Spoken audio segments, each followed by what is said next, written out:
teman-teman, hari ini kita akan melakukan praktikum biologi yang sangat menarik, yaitu transportasi pada tumbuhan.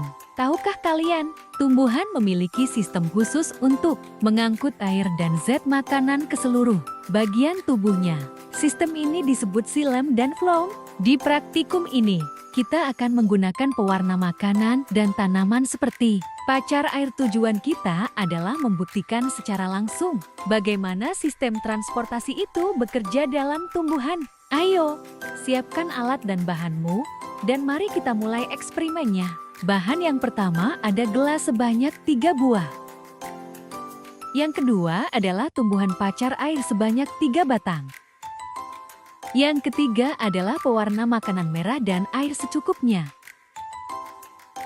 Jadi tujuan kita melakukan praktek transportasi pada tumbuhan ini adalah untuk mengamati dan membuktikan bahwa di dalam tumbuhan itu terjadi proses pengangkutan air dan zat terlarut melalui pembuluh kayu atau xilem.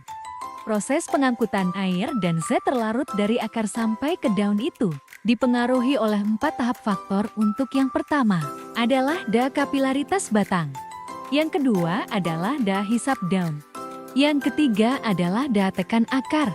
Dan yang keempat adalah karena pengaruh sel-sel yang hidup.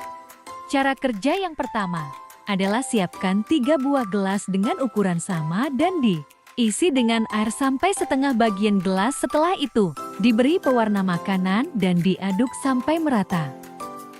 Alasan kita memakai pewarna makanan berwarna merah atau warna lainnya yang cerah supaya air yang mengalir ke batang ke daun itu akan terlihat dengan jelas. Langkah berikutnya, 1 batang tumbuhan pacar air. Akarnya dipotong kemudian dimasukkan ke dalam 1 gelas yang sudah diberi air yang berwarna. Langkah berikutnya 1 tangkai tanaman pacar air. Kita ambil daun bunga kemudian kita masukkan ke dalam gelas yang kedua.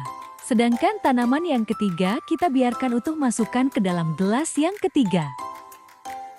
Dan kemudian kita biarkan 3 tanaman pacar airnya ini selama 5 jam. A few moments later. Inilah hasil praktek kita setelah 5 jam. Maka daun pada tumbuhan yang pertama akan berwarna merah, demikian juga dengan batangnya.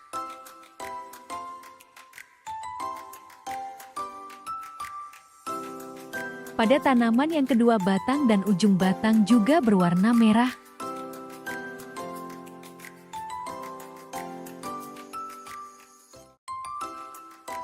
Demikian juga dengan tumbuhan yang ketiga pada batang dan tepi daun berwarna merah, walaupun tidak sebanyak tumbuhan pertama.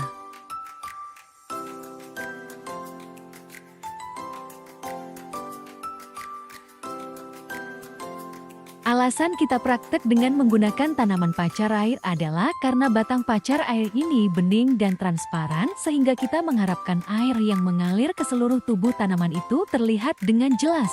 Jadi dapat disimpulkan memang benar terjadinya proses transportasi ini dapat dibuktikan bahwa ada warna merah pada batang daun dan bunga, dan proses transportasi ini dipengaruhi oleh 4 faktor tadi, yaitu daya tekan akar, daya kapilaritas, daya hisap daun, dan adanya pengaruh sel-sel yang hidup. Daya kapilaritas adalah pembuluh xilem yang terdapat pada pembuluh pada tumbuhan yang dianggap sebagai pipa kapiler. Air akan naik melalui mulut kayu sebagai akibat dari daya adhesi antara dinding pembuluh kayu dengan molekul air. Sedangkan daya tekan akar pada tumbuhan itu berbeda-beda tergantung atau dipengaruhi oleh besar kecilnya dari tumbuhan tersebut.